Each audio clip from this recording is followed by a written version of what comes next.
अस्सलाम वालेकुम फ्रेंड्स। आज के इस लेक्चर के अंदर हम फंक्शन ओवरलोडिंग पर बात करेंगे। तो आइए चलते हैं सबसे पहले कुछ थ्योरेटिकल पॉइंट के तरफ। The process of declaring multiple functions with same name but different parameters is called function overloading.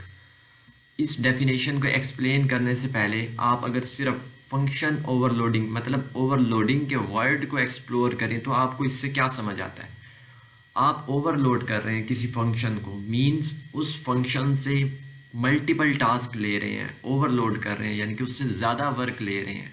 ठीक है, अब इस डेफिनेशन को पढ़ें कि the process of declaring multiple functions with same name. आप डिक्लेयर करते हैं, डिफाइन कर देते हैं एक से ज़्यादा फंक्शंस। किस तरह? सेम नाम के साथ एक ही नाम से मल्टीपल फंक्शंस बना देते हैं, बट डिफरेंट पैरामीटर्स। लेकिन उन फंक्शंस के जो पैरामीटर्स होते हैं, उनके अंदर जो वैल्यूज़ पास करते हैं, उनमें डिफरेंस होता है। अगर आप पैरामीटर्स के अंदर भी फ़र्क नहीं रखते, उनको भी डिफ़र नहीं करते, देन आपका सेम नाम से फंक्शन बनाना एरर होगा। क्योंकि ना ही तो आप किसी क्लास के अंदर सेम नाम से मोर देन वन वेरिएबल बना सकते हैं, और ना ही तो आप किसी भी क्लास में सेम नाम के साथ एक से ज़्यादा फंक्शंस बना सकते हैं। लेकिन अगर आपने एक नाम से मल्टीपल फंक्शंस बनाए हैं तो ये ज़रूरी है कि हर फंक्शन के पैरामीटर्स में डिफरेंस हो। तो आइए नेक्स्ट स्लाइड पे एक और कॉन्सेप्ट देखते हैं। The function with same name must be differ in one of the following veg. हमारे पास तीन वेज हैं जिनकी मदद से हम फंक्शन ओवरलोडिंग कर सकते हैं। या तो हम फंक्शन के पैरामीटर्स को, नंबर ऑफ पैरामीटर्स को डिफ़र कर दें, यानी कि हम एक फंक्शन बनाते हैं सेम नेम से, उसके अंदर एक पैरामीटर पास करें, देन हम सेकंड फंक्शन के पैरामीटर्स के अंदर दो वेरिएबल्स पास कर दें, और नेम हमारा एग्जैक्टली सेम नेम हो जो हमारा फर्स्ट फंक्शन का था। और देन हम एक थर्ड फंक्शन बनाएं जिसके अंदर हम तीन वेरिएबल्स पास कर दें। तो ये कहलाएगा कि नंबर ऑफ पैरामीटर्स के अंदर डिफरेंस है।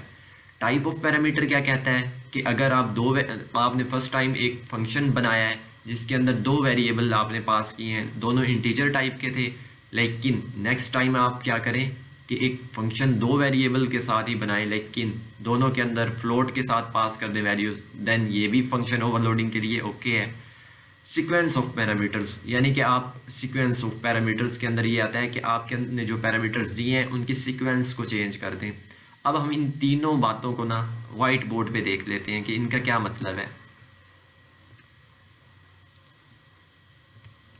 तो सबसे पहले अगर आप देखें तो हमने पढ़ा था कि नंबर ऑफ पैरामीटर्स के अंदर डिफरेंस करके ना हम फंक्शन की ओवरलोडिंग कर सकते हैं। मैं एक फंक्शन बना लेता हूँ जिसके लिए मैं लिखता हूँ पब्लिक वॉइड, और मेरा जो फंक्शन का नाम है ना वो है फन फंक्शन, मैं लिख देता हूँ फन। ये मैंने एक फंक्शन बनाया, ठीक है। अब मैं एक और फंक्शन बनाता हूँ, लेकिन आप ये याद रखें कि हम ये तमाम फंक्शन एक ही क्लास के अंदर बना रहे हैं। मैं एक और फंक्शन बनाता हूँ पब्लिक वॉइड। अब मैं इस फंक्शन का नाम भी सेम ही नाम रखता हूँ जो पहले मैं रख चुका हूँ, ठीक है। लेकिन नंबर ऑफ पैरामीटर्स के अंदर डिफर कर देता हूँ, यानी कि इधर मैंने कोई भी पैरामीटर पास नहीं किया फंक्शन को, लेकिन इधर मैं एक पैरामीटर पास कर देता हूँ इंट एक्स, और ये फंक्शन की बॉडी, देन इसके अंदर कोई ना कोई फंक्शन की डेफिनेशन होगी यहाँ पर भी और यहाँ पर भी। अब मैं एक तीसरा फंक्शन बनाता हूँ विद सेम नेम।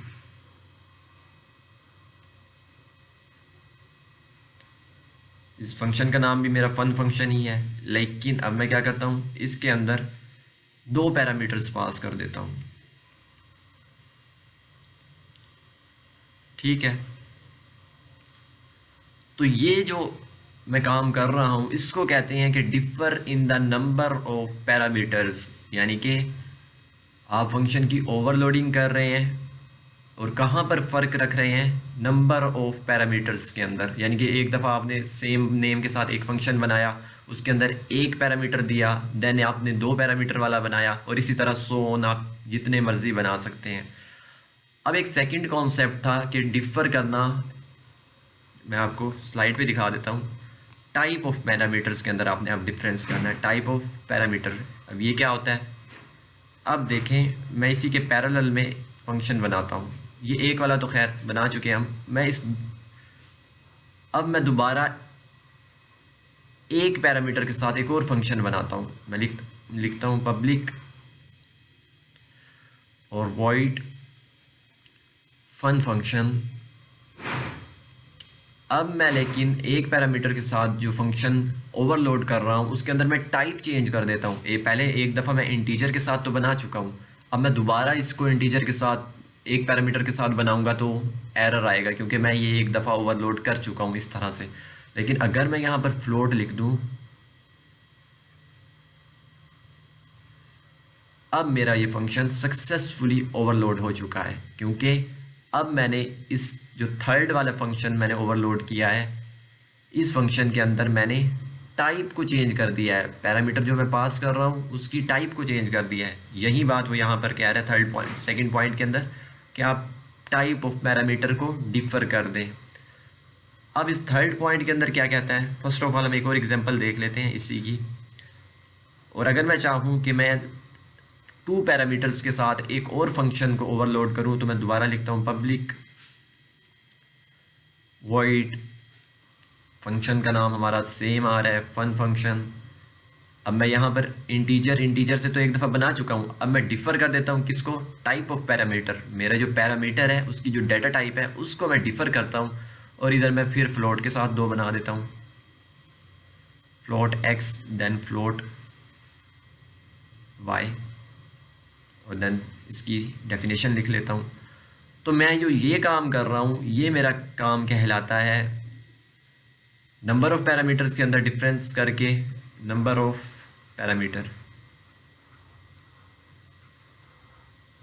पैरामीटर्स के अंदर डिफरेंस करके मैं फंक्शन की ओवरलोडिंग कर रहा हूँ। यहाँ पर मैं टाइप ऑफ पैरामीटर के अंदर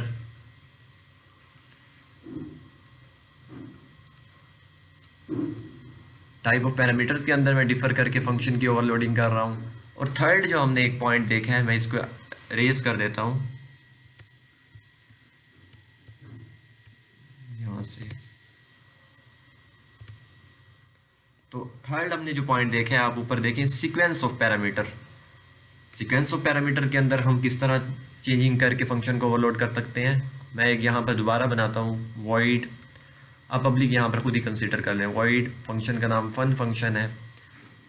और अब मैं क्या करता हूँ, मैं सीक्वेंस बदल देता हूँ। मैं पहले 1-2 वाला बना चुका था ना, दोनों मैंने पहले इंट से बनाए, फिर मैंने आपको फ्लोट से बना के समझाया। अब मैं क्या करता हूँ, एक मिक्स से बना देता हूँ, एक int x then float y। जो ये सीक्वेंस है, अब इसको मैं चेंज कर रहा हूँ, एक पैरामीटर इस तरह करके बना दिया, इसके साथ यानी कि पैरामीटर को चेंज करके एक फंक्शन को ओवरलोड किया। अब दोबारा एक इसी फंक्शन को मैं एक और दफ़ा भी ओवरलोड कर सकता हूँ। वो कैसे कर सकता हूँ, मैं लिखूँ फन फंक्शन वॉइड और सीक्वेंस को चेंज कर रहा हूँ, फ्लोट पहले लिख देता हूँ देन इंटीजर बाद में लिख देता हूँ। तो जो ये मैं काम कर रहा हूँ, जगह बदलने वाला, रिप्लेस करने वाला, इसको हम कहते हैं सीक्वेंस ऑफ पैरामीटर्स। जो सीक्वेंस यहाँ पर थी पैरामीटर्स की, उसको मैंने चेंज कर दिया है अपनी सेकंड डेफिनेशन के अंदर। तो ये भी वैलिड सिंटैक्स है। अब एक बात आती है कि हम फंक्शन की ओवरलोडिंग करते क्यों हैं, हमें इसका क्या बेनिफिट है। तो मैं इसको अरेज करके एक सिनेरियो को डिस्कस कर लेता हूँ कि हम क्यों कर रहे होते हैं फंक्शन ओवरलोडिंग। आपके पास पहले एक कैलकुलेटर्स आते थे जो छोटे छोटे से होते थे, आजकल साइंटिफिक कैलकुलेटर्स हैं, इनकी रेंज बड़ी है, ठीक है। उन कैलकुलेटर्स के अंदर क्या होता था, ये आप कैलकुलेटर कंसीडर कर लें, यहाँ पर आपके ऑपरेशन के साइंस हैं, ठीक है। वहाँ पर आपको एक लिमिट दी होती थी, जितनी कैलकुलेटर की स्क्रीन होती थी ना, आप उतनी ही नंबर्स की ऑपरेशन कर सकते थे। यानी कि एडिशन करनी है तो आप उतने ही नंबर लिख सकते थे। मैं लिखता था 1 + 2 + 3, और यहाँ पर क्योंकि मेरी अब स्क्रीन ख़त्म हो गई है, तो अगर मैं इससे आगे कोई भी टाइप करता था तो वो नहीं करता था। कुछ इस तरह के कैलकुलेटर्स होते थे हमारे पास। तो अब इनके बैकएंड पे कोडिंग किस तरह हो रही होती थी, हम एग्जैक्टली तो उसको डिस्कस नहीं कर रहे, लेकिन उससे थोड़ा बहुत कुछ आइडिया लेने की कोशिश कर रहे हैं। देखें, आप कैलकुलेटर के अंदर 1+2 भी करते हैं, 1+2+3 भी करते हैं, 1+2+3+4 भी कर रहे होते हैं। तो बेसिकली आप फंक्शनैलिटी क्या परफॉर्म कर रहे हैं, एक ही फंक्शनैलिटी कर रहे हैं ना, एडिशन कर रहे हैं। ठीक है, आप एडिशन ही कर रहे हैं, लेकिन ये जो आप जो वेरिएबल्स ले रहे हैं, जो कॉन्स्टेंट्स ले रहे हैं, उनकी तादाद के अंदर फ़र्क कर रहे हैं। कभी आप 2 को ऐड कर रहे हैं, कभी 3 को, कभी 4 को। तो मैं कैलकुलेटर की कोडिंग करने के लिए बैठा हूँ, अगर मैं हर एक वेरिएबल की, यानी कि हर एक एडिशन के लिए, जब आप 2 नंबर की एडिशन करते हैं तो एक और फंक्शन बनाऊँ, एक और अलहदा नाम से, जब आप 3 की करते हैं तो एक और अलग नाम से फंक्शन बनाऊँ, तो ये कुछ सूटेबल कोडिंग नहीं होगी, क्योंकि फंक्शनैलिटी एक है। तो फिर हम देन फंक्शन की नाम को क्यों चेंज करें, कुछ लॉजिकल नहीं है ये बात। तो प्रोग्रामर्स ने क्या किया, फंक्शन ओवरलोडिंग का कॉन्सेप्ट इंट्रोड्यूस करवा दिया कि क्योंकि फंक्शनैलिटी हमारी सेम परफॉर्म हो रही है, हम एडिशन कर रहे हैं। अब मैं एक फंक्शन का नाम बनाता हूँ, मैं लिखता हूँ void, ठीक है, ऐड के नाम से एक फंक्शन बना लेता हूँ। जब आप 2 नंबर की एडिशन करेंगे तो मैं क्या करता हूँ, इंट x और इंट y, ये मेरा फंक्शन है। ठीक है, और एक और फंक्शन की, अब इसी फंक्शन की मैं अब ओवरलोडिंग करने जा रहा हूँ। मैं लिखता हूँ void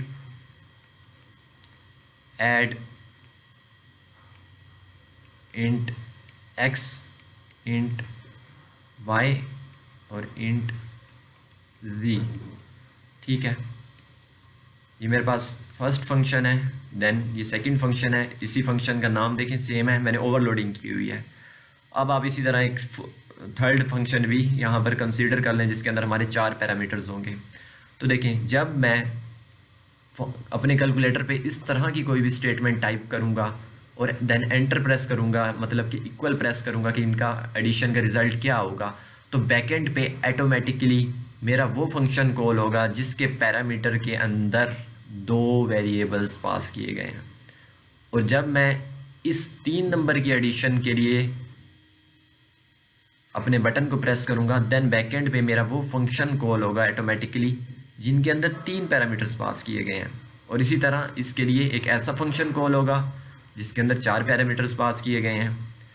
तो आप इस बात को समझें कि हमारी फंक्शनैलिटी क्योंकि एक ही है, तो हम फंक्शन का नाम चेंज नहीं कर रहे, लेकिन फंक्शनैलिटी के अंदर फ़र्क कहाँ पे आ रहा है, हम उसके अंदर फंक्शन को डिफरेंट यानी कि पैरामीटर्स को चेंज कर रहे हैं।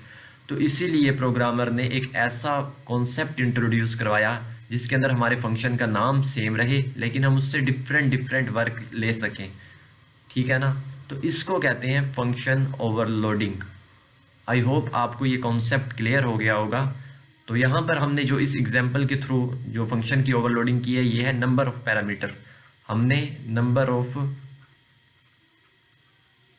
पैरामीटर्स के अंदर डिफ़र करके इस एग्जांपल को देखा है। आप इसी तरह कैलकुलेटर के अंदर आप कभी फ्लोट इशारिया वाली वैल्यू को, यानी कि 12.5 को भी ऐड कर रहे होते हैं किसी भी कॉन्स्ट इंटीजर के साथ, 5 के साथ।